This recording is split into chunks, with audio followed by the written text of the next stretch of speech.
বেশি কথা বলতে চাই না, যেই কথাতে আপনারা অল্পতেই বুঝবেন সেই কথাই আমি বলবো। কথাটাকে আমি খারাপ বললাম?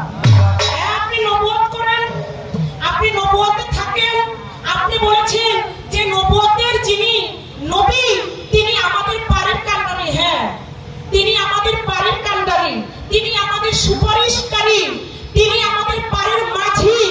তার সুপারিশ ছাড়া কোনো কিছু সম্ভব না।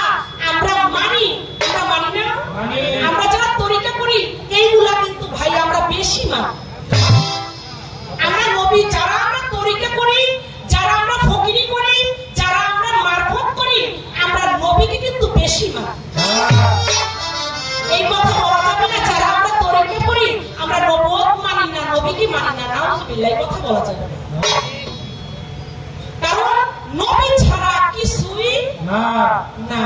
তবে ভাই মূলে আসেন, ওই নবীকে পাইতে হইলে আমার বেলায়েতে আপনাকে আসতে হবে। বেলায়েতে আপনি আসবেন না, নবুয়তের সুযোগ আপনার কাছে নাই। আগে বেলায়েতে আসেন, শান্তি পাইবেন। একটা প্রশ্ন করেছেন যে নবুয়তের নবীর সুপারিশকারী হচ্ছে আমার নবী, সব কিছু আমার নবী। আপনার বেলায়েতের কথা কিছু কইে মনে আসেনি আপনাদের? ভাই আমার আবার মাঝে মাঝে মনে থাকে না, তো এই জন্য খাতায় লিখে রাখি। আপনারা একটু খেয়াল করে শুনবেন যে আপনার বেলায়েতের কিছু আছে কিনা। হ্যাঁ, অবশ্যই আছে, থাকবে না কেন? এই যে আপনি বললেন একটা কথা, আপনার কথা থেকে আমি বাহির থেকে কোনো কথা বলবো না। আপনার সুপারিশকারী নবী, আমার সুপারিশকারী নবী, সব কিছু ঠিক আছে। নবুয়তের যুগ, এখন আমরা আছি বেলায়েতের যুগে। এই যে আমার ইমান আলী সাহেব আবার একটা কথা আপনি বললেন, সুপারিশকারী তো সে হাসরের মাঠে আমার নবী। আপনি দুনিয়াবিদ চিন্তা করেন, আপনার কণ্ঠ ভাঙা ছিল, আপনি গান করতে পারেন না। আমার ইমান আলী সাহেব রহমত স্বরূপ আপনার কণ্ঠ ঠিক হয়ে গেছে। এইটাই তো বাস্তব প্রমাণ। লাগেনি কিছু? লাগেনি? হ্যাঁ, সুপারিশকারী আমার নবী। হ্যাঁ, আমি মরে যাব, আমার কর্মক্ষেত্রে যা কিছু হোক বা না হোক, আমার নবীকে সুপারিশ করবে। আমি মরলে আমি দুনিয়ায় বসে তো রহমত পাইতেছি রে ভাই। কি বাবা, বেলায়েতে আসেন, শান্তি পাইবেন। নবুয়ত দরকার আছে, নবুয়ত পাইতে হইলে আগে বেলায়েতে আমার আসতে হবে। একটা গান শুনে ভালো লাগবে।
কি বল, তারা হচ্ছে প্রকৃত মানুষ। তবে আমি এই কথাটা বলতাম না, বলছি যে ভাই এই স্বভাবগুলি দেখবেন লোক কম, খায় কম, আশা করে কম, ঘুমায় কম, দেখবেন এটা আমার বিলাইতের মধ্যেই বেশি। কি বল, এইটা আমার বিলাইতের মধ্যেই বেশি। দেখবেন বিভিন্ন দরবারে গেলে যারা অলি আউলিয়া, আমি একটু সহজভাবে বুঝিয়ে বলি, সেটা হচ্ছে আমি যখন চট্টগ্রাম মাছ ভান্ডার গিয়েছিলাম, ওই জায়গায় বাবা পা রাখার পরার পর মনে হয় যে কি বলবো, আমি শীতল হয়ে গেছি, আমি অসুস্থ ছিলাম, আমি সুস্থ হয়ে গেছি, বেহেশত আমি দেখি না, মনে হয় যে আমি বেহেশতের মধ্যে পা রাখছি। তো ওই আউলিয়ার দরবার ভক্তের জন্য কাভাবো জান্নাতের হাওয়া সেখায় বসে যায়। বিশ্বাস ভক্তি থাকিলে মুক্তি কে জানি কার ভাগ্য হয়। বিশ্বাস ভক্তি থাকতে হবে, সেই বিশ্বাস ভক্তি আসলে আমাদের অনেকের নাই, এই জন্য আমাদের কপালে অনেক কিছু জুটে না। এই জন্য আমরা অনেকে বলে থাকি দয়ালের দরবারে গেলাম, কিছুই তো পাইলাম না। ওই যে আশায় গেছি, আসলে আশায় চাইলে চলবে না। দয়াল অন্তর্যামী, সে অন্তরের খবর জানে তার কোন ভক্ত কিসের জন্য আসছে, সে কিসের জন্য আসছে সেটা সেই একমাত্র বোঝে। তাই আমি বলবো বিলাইতে আসে, আইসা দেখেন শান্তি পাইবে, কারণ বিলাইতে যে আসছে সে শান্তি পাইছে। হ্যাঁ, নবুয়ত আছে, নবুয়ত এই পৃথিবী যতদিন থাকবে, নবুয়ত ততদিন থাকবে, পৃথিবী যতদিন আছে, বিলাইত ততদিন আছে। তবে নবুয়তের যুগ শেষ হয়ে যখন আমরা বিলাইতে আসি, আপনি বিলাইতে আসেন, শান্তি পাইবেন। প্রশ্ন করছিল কি আপনাদের মনে আছে নি? একটা জবাব কিন্তু করছি, আর একটা প্রশ্ন করছে মা আয়েশা সিদ্দিকাকে ঘর থেকে বের করে দিয়ে মাওলা আলীকে ঘরের মধ্যে নিয়ে মাওলা আলী এবং আমার নবীজি তারা দুজনে ঘরের দরজা বন্ধ করে তারা কথা বলেছিল। মা আয়েশা সিদ্দিকা বাহির থেকে মনে মনে ভাবছিল যে কি এমন কথা তারা বলে, একটু শুনুন। যখন মা আয়েশা সিদ্দিকা কান পেতে ওই ঘরের দিকে একটু খেয়াল রাখলো, শুনে যে কলসের মধ্যে একটা খালি কলসের মধ্যে যখন ভরা কলস থেকে পানি ঢালে, ওই ঢালার যে একটা শব্দ, ওই রকমের শব্দটা আসে। যেই কলসটার মধ্যে পানি ঢালছে অবশ্যই সেই কলসটা খালি ছিল নাকি? হ্যাঁ, খালি ছিল না। যদি ভরা থাকতো তাহলে ভরা কলস থেকে কি ভরা কলসে পানি ঢালা যায়? ঢালা যায় না। তেমনি করে, এটা একটা উদাহরণস্বরূপ আমি বললাম, তেমনি করে মা আয়েশা সিদ্দিকা শুনেছে যে খালি কলসের মধ্যে ভরা কলসের পানি যেভাবে ঢালছে ওই রকমের একটা শব্দ। আপনার কথা হচ্ছে আসলে ওই জায়গায় কি হয়েছিল, কি ঘটেছিল, মাওলা আলীর সাথে নবীর সাথে কি কথা হয়েছে, ওই জায়গায় ভাই তাদের একটা জ্ঞানের লেনাদেনা হয়েছিল। ওই জায়গায় তাদের জ্ঞানের মধ্যে তাদের একটা মিলন হয়েছিল, যে মিলনের মধ্যে একটা জ্ঞান সন্তান হয়েছিল, যে জ্ঞান সন্তানটাই মাওলা আলীর মধ্যে ছিল, যে জ্ঞান সন্তানটার আলো আবার এই পৃথিবীর মাঝে জ্বালিয়ে দিয়েছেন মাওলা আলী। যে আলোর মধ্যে আমরা লাইফে যারা আছি, আমরা ইমানের সাথে ভক্ত যারা আছি, আমরা আছি। জ্ঞান ছাড়া তো কিছু সম্ভব না।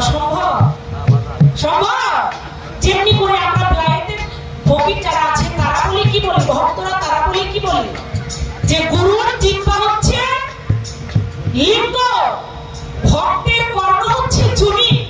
ওই লিঙ্গ দ্বারা যা বলে ওই চুনিতে তা গ্রহণ করে, ওই জায়গায় মিলন হয়, যে মিলনের ফলে একটা সন্তান হয়, সেই সন্তানটা হচ্ছে জ্ঞান। এই হচ্ছে আপনার একটা কথা, আমি অল্প কথার মধ্যে জবাব করলাম। আর একটা প্রশ্ন হচ্ছে, এতগুলো কথা আপনি আমার শিখাইবেন না, মানে বলবেন না যে আপা এই কথাগুলি কিন্তু আপনার জন্য ভাব করছি, অনেকদিন পর আসছেন, হ্যাঁ ভাব করে রাখছি, আপনিও ভাব হয়ে থাকবেন। তাই আমি একটু রেডি হয়ে থাকতাম, মনে মনে ভাবছিলাম দুইটা কথা শিখাইছি, আর মনে হয় আমার কিছু শিখাইবেন না। এইটা কি কথা ছিল নি ভাই?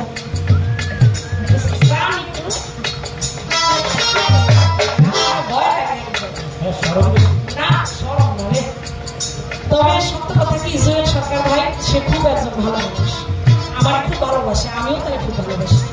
সে আমাকে বোনের মতো দেখে।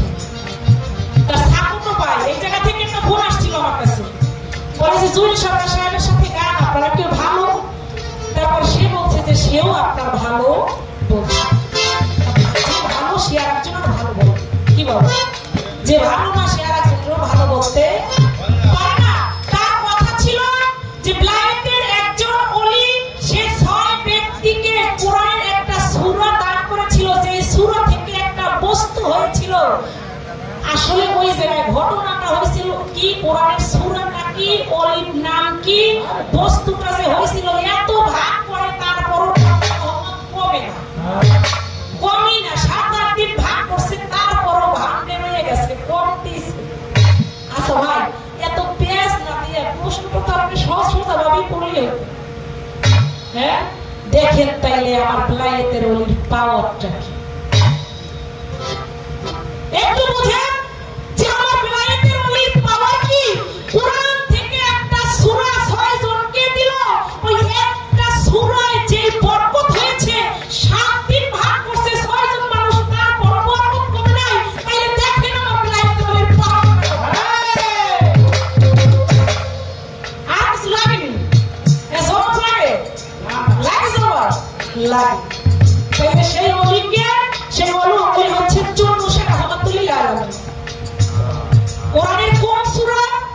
কিছু কিছু সূরা আছে, কিছু কিছু আয়াত আছে যেগুলি কথা আছে না, ঔষধ 1 ফোঁটা যদি হওয়ার মতো হয় ওইটি কাজ করে, সারা জীবন ঔষধ খেলেও কাজ করে। তেমনি করে কোরআনের কিছু আয়াত আছে, আমরা তো পড়ি না, আমরা তো বুঝি না। আমরা যারা এখন বাংলা কোরআন শরীফ আছে, কিছু কিছু আয়াত হচ্ছে আছে যে আয়াতগুলি ঔষধি কাজ করে। যেমনি করে আমার আল্লাহর 99টা নাম এক একটা ঔষধ, তেমনি করে কোরআনের প্রত্যেকটি আয়াত হরফ হচ্ছে যার যার জন্য যদি আমল করতে পারে। কথায় আছে না, আমলে আউলিয়া, যদি আমল করতে পারে সে আউলিয়া হতে পারে। সে যেভাবে ঈমান খাটিয়ে যদি সে আমলটা করতে পারে তার ওই আমলটা কাজে লাগবে। সেই কোরআনের সূরা হচ্ছে সূরা ইখলাস। আপনার পেটের মধ্যে যদি ব্যথা হয়, আপনি আমল কইরা ভক্তির জোরে প্রেমের টানে আল্লাহ রাসূলকে রাজি খুশি রাখা সূরা ফাতিহা একবার, 3 বার সূরা ইখলাস পড়া, পানির মধ্যে ফু দিয়া যদি ওই পানিটা বিসমিল্লাহ বলে আপনি পান করেন, নিয়ত করে সকল কাজে ফলাফল আপনার পেটের ব্যথা ভালো হয়ে যাবে। কি বাবা, এত ফজিলত ওই সূরা ইখলাসের ফজিলতের কোনো শেষ নাই, শেষ করা যার মধ্যে 6 জনে 7 দিন না 7 বছর যদি ভাগ করতো তারপরও সূরা ইখলাসের রহমত ভাগ কইরা শেষ করা যাইতো না। আজকে আমি প্রশ্ন করব না, অনেকে গাইতে আমার বাড়ি যেতেছে যে কাকনি অনেকদিন পর আসছে, আইলে ভগর শুরু করছে। হ্যাঁ, সে আপনি বলবে নবী আগে না নবুয়ত? আপনারা জানেন না, দয়া করে কথাটা না শুনে। নবী আগে নাকি নবুয়ত আগে, এই হচ্ছে একটা কথা। আর নবুয়তটা দেখতে ছিল কেমন? নবুয়ত পাইছে কিন্তু অনেক নবী। মুসা নবী নবুয়ত পাইছে, ঈসা নবী নবুয়ত পাইছে, ইউসুফ নবী নবুয়ত পাইছে, অনেক নবীরা সুলাইমান পয়গম্বর নবুয়ত পাইছে। আমার নবীও নবুয়ত প্রাপ্ত নবী, অনেকে নবী হইয়া নবুয়ত পাইছে। এক একজনের নবুয়ত এক এক জায়গায়, কারো হাতে, কারো পিঠে, কারো পায়ে, কারো আংটির মধ্যে, কারো লাঠির মধ্যে, কারো চেহারার মধ্যে, এক একজনে এক এক ভাবে নবুয়ত পাইছে। আমার নবীজি যে মহরে নবুয়ত পাইলো এইটার হাত করছে। আর প্রথমে কিন্তু নবুয়ত ছিল আমার নবীজির বুকে, আমরা জানি নাকি বাবা? আমার নবীজির বুকে নবুয়ত ছিল। ও ভাই, পরে যে নবী, এই নবুয়ত আমার দেওয়া নবুয়ত আমার নবীর বুকে ছিল। আল্লাহ খুশি হয়ে নবীজি